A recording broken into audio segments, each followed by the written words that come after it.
दोस्तों, आज के भागदौड़ की ज़िंदगी में प्रत्येक लोग परेशान है। कोई व्यक्ति अपने कमाई को लेकर के परेशान है, कोई बाल बच्चा परिवार को लेकर के परेशान है, कोई व्यक्ति केस मुकदमा में परेशान है, तो कोई व्यक्ति देश को बर्बाद करने में जी लूटने में जय परेशान भीम, है। नमस्कार। आज जो हमारे बीच इस चैनल के माध्यम से देख रहे हम हमारे इनसे सभी मुखातिब साथियों कराने को से पहले, इनसे परिचय कराने से मैं पहले अशोक कुमार आप सभी को प्रियदर्शी ये बताना चाहते हैं बिहार प्रदेश कांग्रेस कि कमेटी इंसानियत के नाम पर उपाध्यक्ष जो कोई व्यक्ति किसी की लड़ाई जिले लड़ता के है, प्रभारी के जहां पर अत्याचार होता है, अनाचार होता है, दुराचार राजनीति में कब से आए? उस जगह पर जाकर के अगर कोई व्यक्ति मदद करे और उस डूबते हुए वो तिनका का सहारा बने तो कैसा लगेगा। आज इन्हीं चीजों पर चर्चा करने के लिए हमारे पास में मुजफ्फरपुर जिला से चल करके अनिल कुमार सिंह जी आए हैं, जो ह्यूमन राइट्स के बिहार प्रदेश के सेक्रेटरी हैं। हम इनसे ये जानने का प्रयास करेंगे और हम इनसे विस्तृत रूप से चर्चा करेंगे कि इन्होंने जो कारमा को बढ़ाया, जो काम को ये कर रहे हैं, इस काम को करने में इनकी चैलेंज कितना है और ये किस प्रकार के काम करके समाज के लिए हित का काम कर सकते हैं और समाज को वेलफेयर का काम कर सकते हैं, समाज के लोगों को मुख्य धारा से जोड़ सकते हैं। तो अनिल जी, सबसे पहले हमारे चैनल में आपका बहुत बहुत स्वागत है। जी सर। सबसे पहले तो ये बात बताइए कि ये ह्यूमन राइट्स कमीशन जो है, आप इंटरनेशनल ह्यूमन राइट्स कमीशन से हैं जी। इस कमीशन का उद्देश्य क्या है?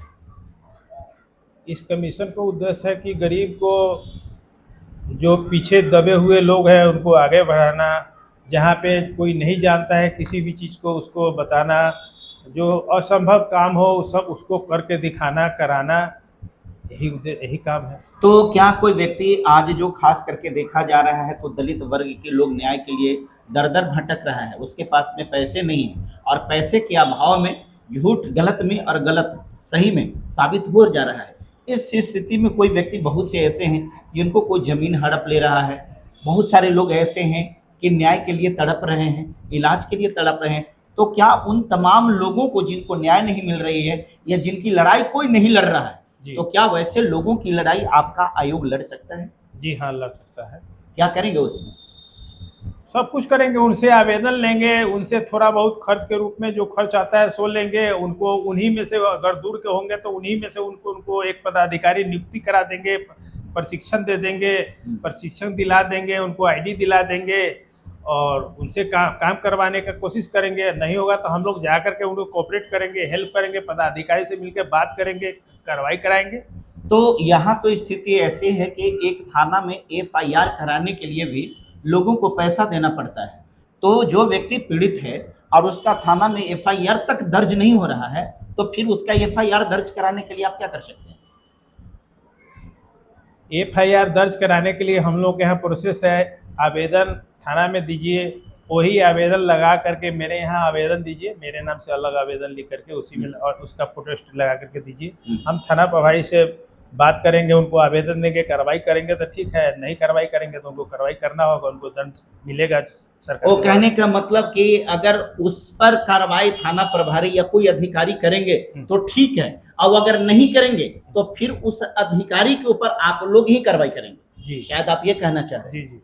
तो ये तो बहुत बड़ी बात हो जाती है कि जहाँ पर अधिकारी अपने आप को ये समझते हैं कि मेरे से बड़ा कोई नहीं हो सकता है, वहाँ पर आप ये कह सकते हैं कि हम अधिकारी को के ऊपर भी कार्रवाई करा सकते हैं।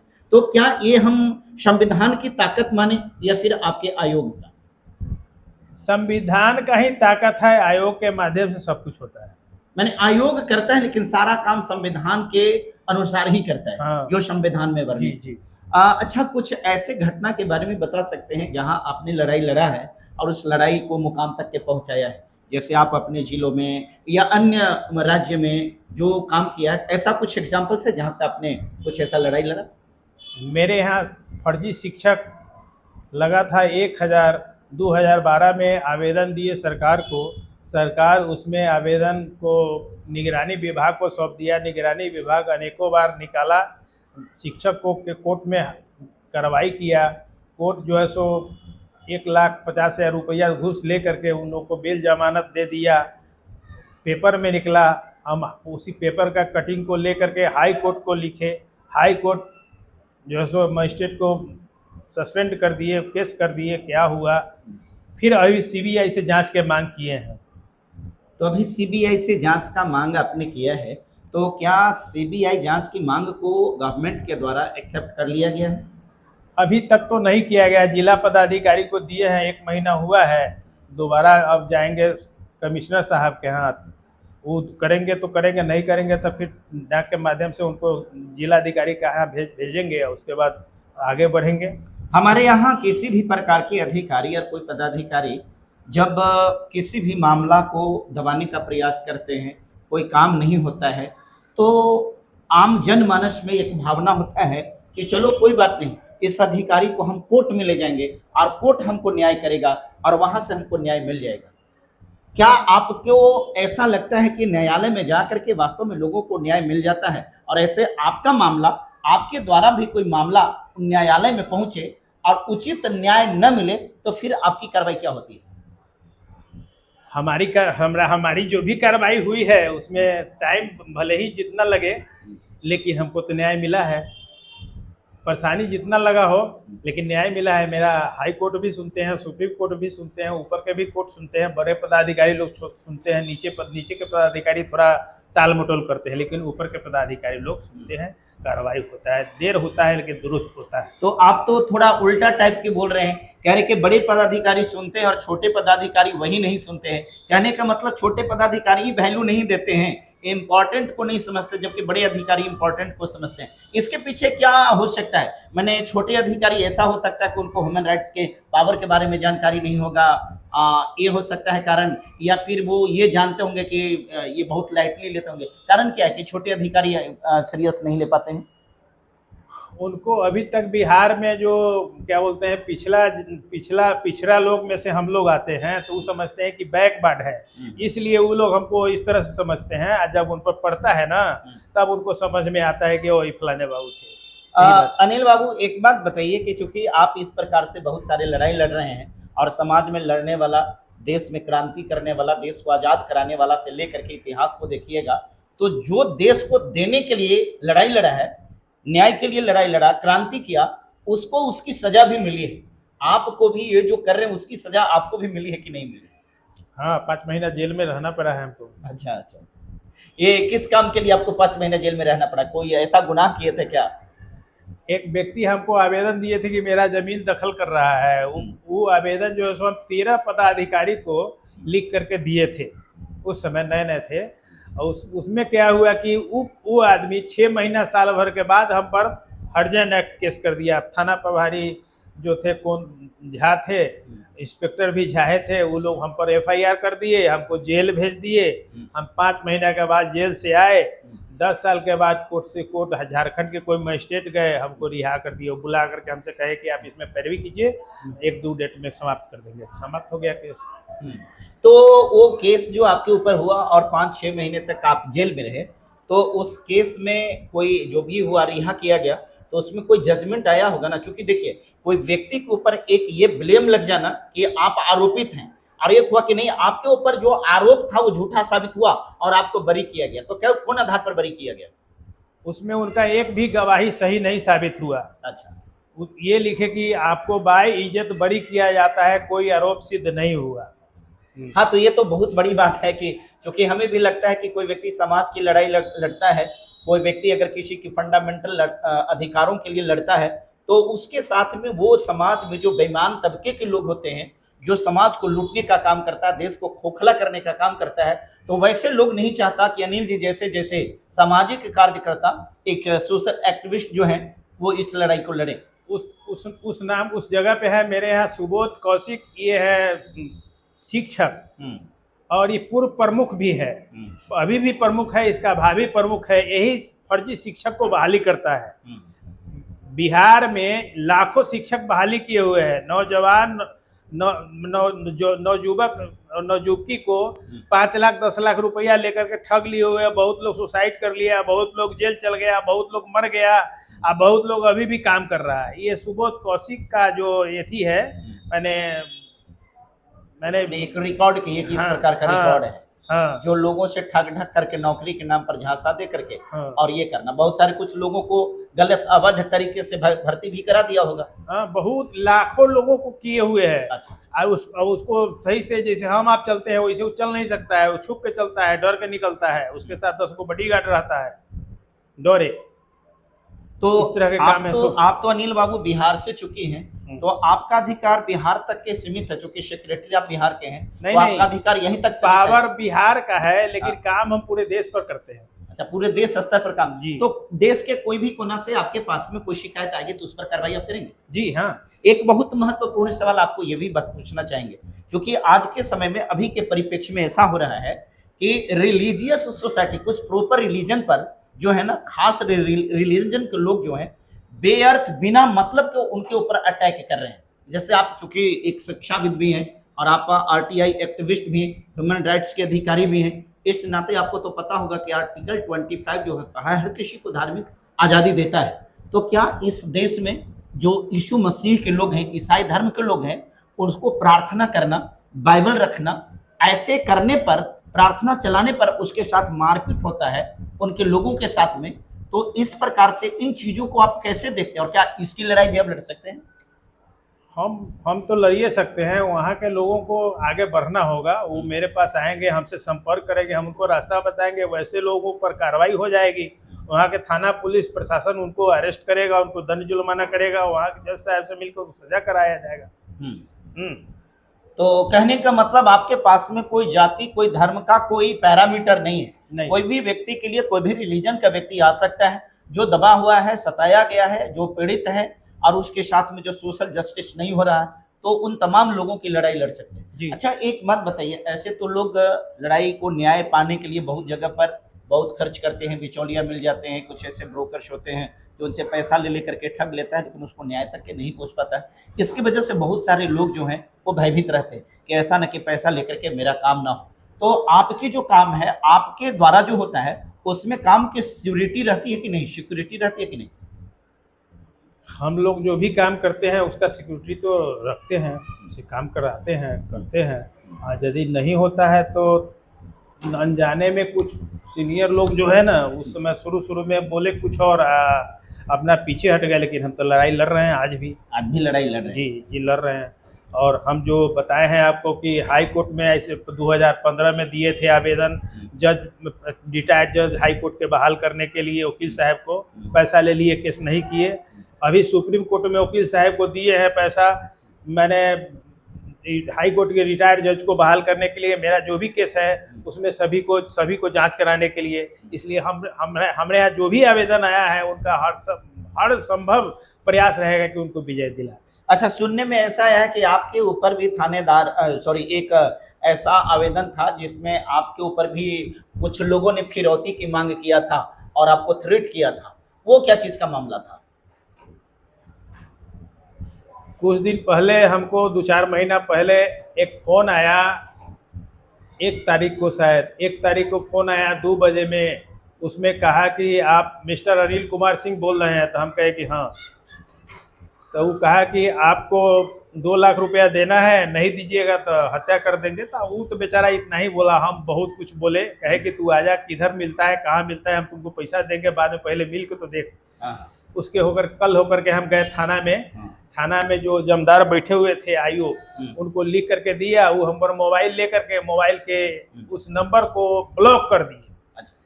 उसके बाद कुछ दिन के बाद हम एसपी साहब को लिख के दिए, डीएम साहब को लिख करके दिए। उसके बाद फिर उनसे मिले थाना प्रभारी कहे हमसे कि आप जो है सो कोई करोड़पति अरबपति नहीं है कि आपसे 2 लाख 10 लाख रुपया डिमांड करेगा। आईओ को तुरंत कहे कि इसको फ़ोन करके कहिए कि ऐसे फ़ोन नहीं करेगा और इसको ऐसे फ़ोन करने के लिए मत कहिए। यही करके रह गए। उसके बाद कोई कार्रवाई नहीं की। हमको ऐसा लगता है कि थाना प्रभारी हमसे रंगदारी मंगवा रहे हैं। मैंने कहने का मतलब हुआ कि ये सही बात है कि भाई अगर एक थाना प्रभारी है और कोई व्यक्ति को फिरौती मांगने के इल्जाम लग रहे हैं और मोबाइल नंबर दिया जा रहा है कि इस मोबाइल नंबर से मांगा गया है, तो विधिवत तो एफआईआर दर्ज होनी चाहिए, उस पर कार्रवाई होनी चाहिए, जांच होनी चाहिए थी, लेकिन जांच वगैरह कुछ नहीं हुआ। आपको मोबाइल लेकर के और वो जो फिरौती मांगने वाला था उसको ब्लैक लिस्ट में डाल दिया गया, अर्थात उसको क्लोज कर दिया गया कि अब वो फोन नहीं करेगा। तो इस स्थिति में तो जो फिरौती मांग रहा था तो वो तो साइलेंटली आपके साथ में हत्या का अंजाम भी दे सकता था जी। और यह अंजाम अगर इस प्रकार के होता घटना तो फिर थाना प्रभारी का तो संलिप्तता इसमें पाया जा सकता था जी। तो थाना प्रभारी मैंने कोई कार्रवाई इस पर नहीं की, कोई कार्रवाई नहीं किया आज तक। उन्होंने यहाँ तक भी नहीं जहमत उठाया कि हाँ एक बार फोन करके पता करते हैं कि आदमी कौन है। नहीं फोन किए, एक बार फोन करके पूछ लिए सीधे, तो बताया कि उत्तर प्रदेश से हम बोल रहे हैं, बस इतना ही। अच्छा, उसके बाद कुछ नहीं किए, हमको कहे कि जाइए हो गया। अच्छा जाइए हो गया। हाँ। और उसके बाद से फिर कुछ नहीं हुआ आपको? कुछ नहीं हुआ। तो इसका मतलब होता है कि थाना प्रभारी न कुछ किए तो फिर क्या आपका आकलन क्या था, ये ऐसा क्यों हुआ? मेरा आकलन ये था कि हमारे बगल में जो हमारा दुश्मन है, प्रतिद्वंदी है, वो बाहरी का नंबर ले करके उसका कोई रिश्तेदार हो या जो भी हो, वो जो है सो फोन किया और हमको 50 सैकड़ों मरतबे उस दिन फोन किया वो। हाँ, हम रिसीव 10वां या 11वां नंबर पर जब मिस कॉल आया उसका तो हम रिसीव किए। कहीं से गाड़ी से आ रहे थे, एक बार रिसीव किए, हेलो किए, कहे कि आधा घंटा के बाद 1 घंटा के बाद हम बात करेंगे। और उसके बाद वो लगातार फोन करते रह गया। उसके बाद जो है सो मैंने सैकड़ों मरतबे उस दिन फोन किया, कल होकर के हम थाना में गए थे। आप अभी इस काम को करते समय आपकी फिलहाल अपनी भी कोई समस्या है? हमारी समस्या ये है कि थाना मेरा कोई केस अभी तक, आज तक 2012 से लेकर के अभी तक सैकड़ों आवेदन हम थाना में दिए हैं, एक भी आवेदन पर सरकार कार्रवाई थाना नहीं कार्रवाई करती है। बार बार यही कहती है कि प्रधान सचिव सरकार का आदेश है कि आप पर आपका कोई कार्रवाई नहीं किया जाए। थाना से भी कहते हैं तो वही कहता है, एसपी से कहते हैं वही कहता है, डीएसपी से कहते हैं तो वही बतवा कहता है सरकार का आदेश है, नहीं किया जाएगा, होगा कार्रवाई बाद में। डीएम साहब कहते हैं कि हम आपका केस नहीं देखेंगे। एसडीओ साहब कहते हैं कि हम आपका केस नहीं देखेंगे। एसडीओ साहब का जन शिकायत कहता है कि हम आपका केस नहीं देखेंगे, न्यायालय को जाइए। क्या बोलते हैं, डीएम साहब का जो जन शिकायत है वो बोलता है कि आप यहाँ छोड़िए, न्यायालय को जाइए। कमिश्नर साहब के यहाँ जाते हैं तो वो नहीं देखते हैं, और जब कोर्ट में जाते हैं तो यही लोग मैंने जज को फोन करके कहते हैं कि आप इस केस को खारिज कर दीजिए। लोग केस खारिज करवा देते हैं। यदि हाई कोर्ट में केस करते हैं तो ये लोग वहाँ से वापस करवा देते हैं, नहीं तो केस नहीं होने देते हैं। चाहे हाई कोर्ट हो, सुप्रीम कोर्ट हो, मुजफ्फरपुर न्यायालय में रिजेक्ट कर दिया गया है, इसी तो कैसे नहीं चलने दिया। तो इस प्रकार से तो हम कह सकते हैं कि पीड़ित को न्याय दिलाने से तो ज़्यादा पीड़ित आप ही हैं। जब कोई अधिकारी इस प्रकार से कहे कि भाई हम आपका केस ले ही नहीं सकते हैं, तो फिर इसका मतलब आपको तो इस प्रकार से किया गया जैसे लग रहा है कि आप भारत देश के निवासी हैं ही नहीं, भारत के नागरिक हैं ही नहीं, आपको सिटीजनशिप जो होता है इंडिया का, भारत का, उससे आउट कर दिया गया है। हाँ, ये तो है, लेकिन उसके लिए हम क्या किए कि एक आवेदन बनाए जिसमें बिहार अपना जिला से लिखते हुए हम दिल्ली तक गए, प्रधानमंत्री कार्यालय तक गए। वहाँ से एक आदेश मिला प्रधानमंत्री के कार्यालय से कि इस केस को फलाने मैंने सिक्रेटियर के एक पदाधिकारी है वो जांच करेंगे। 2022 में जांच करने का आदेश हुआ। आज तक 2025 से लेकर के अभी तक 2500 आवेदन हम दिए। 2022 से लेकर के अभी तक 2500 आवेदन दिए। मुख्यमंत्री, राज्यपाल, हाई कोर्ट पद, मैंने क्या बोलते हैं, मंत्री लोग जैसे हैं, मंत्री हैं पटना में जो राज्य है, गिरिराज मंत्री, उनको भी दिए। ऐसे सभी लोगों को आवेदन दिए। अभी जो है सो 4 आवेदन दिए हैं। एक सब बिहार सरकार को दिए हैं, दूसरा राज्यपाल को दिए हैं, तीसरा जो है सो ये हाई कोर्ट को दिए हैं, चौथा मानव अधिकार आयोग नई दिल्ली को दिए हैं। इस पर 1 महीना से एवं हो गया, अभी तक कोई कार्रवाई नहीं हुआ है, कोई चिट्ठी पत्र नहीं दिया गया है। इसीलिए हम आपके पास आए हैं। तो इस प्रकार की चीज जो हो रहा है, ऐसा क्यों हो रहा है? आप करें कि भाई अब इससे भी तो ऊपर नहीं जाया जा सकता है। हालांकि आपका आयोग तो इंटरनेशनल है, तो आप तो इंटरनेशनल भी जा सकते हैं, आप तो अंतर्राष्ट्रीय हैं। तो मान लेते हैं कि देश में पीएमओ तक जाते हैं, पीएमओ से ऊपर लेवल का तो अब है नहीं देश में, क्योंकि सबसे ऊंचा जो है पीएमओ होता है। तो वहां तक आप पहुंच गए, और वहां तक पहुंचने के बावजूद भी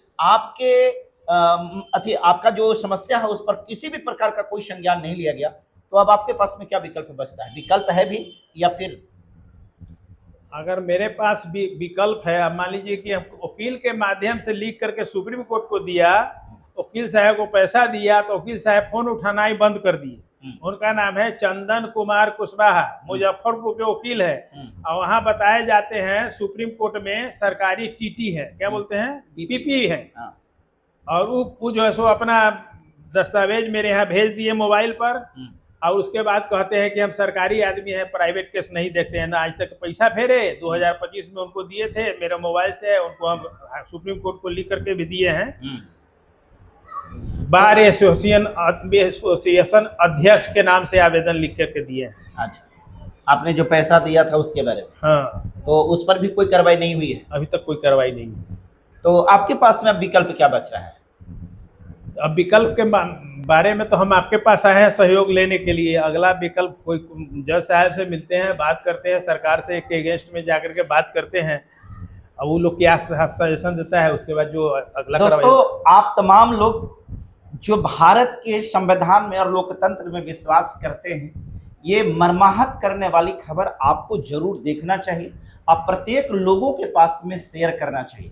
आप समझ सकते हैं, ये इंटरनेशनल ह्यूमन राइट्स के स्टेट के सेक्रेटरी हैं। इस स्थिति में इनके साथ जो समस्या है, इनकी समस्या को लेकर के इन्होंने प्रत्येक जगह तक लेटर लिखा, थाना से लेकर के एसएसपी तक, एसएसपी से लेकर के डीएम तक, कोर्ट से लेकर के कचहरी तक, उसके चीफ न्यायाधीश तक, हर जगह तक लिखे, लेकिन स्पष्ट एक ही जवाब मिलता है, इनका कहीं से कोई काम नहीं होगा, इनकी जांच कहीं से कुछ नहीं हो सकती है, इनके ऊपर कुछ भी हो जाए तो हो जाए, लेकिन इनका जांच कहीं से नहीं हो सकता।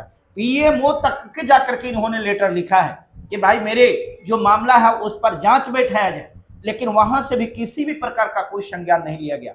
लोग कहते हैं कि देश में न्यायपालिका है, लोग कहते हैं कि देश में सरकार है। अगर देश में सरकार है तो फिर इनके काम आउट ऑफ कंट्री तो नहीं है।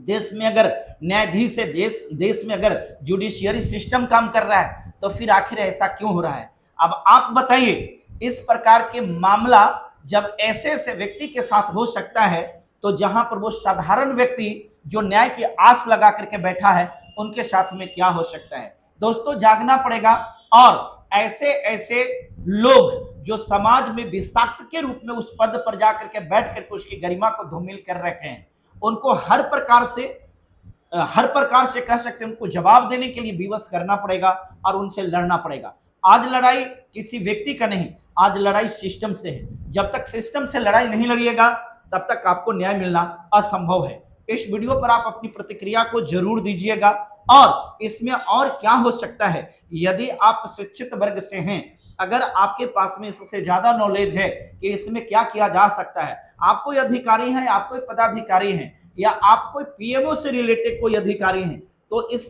मामले पर और क्या किया जा सकता है जरूर बताइए। फिर हमारी अगली मुलाकात इसी प्रकार के सनसनीखेज मामला को लेकर के होगा। तब तक के लिए इस वीडियो में आप सभी को बहुत बहुत शुक्रिया और धन्यवाद।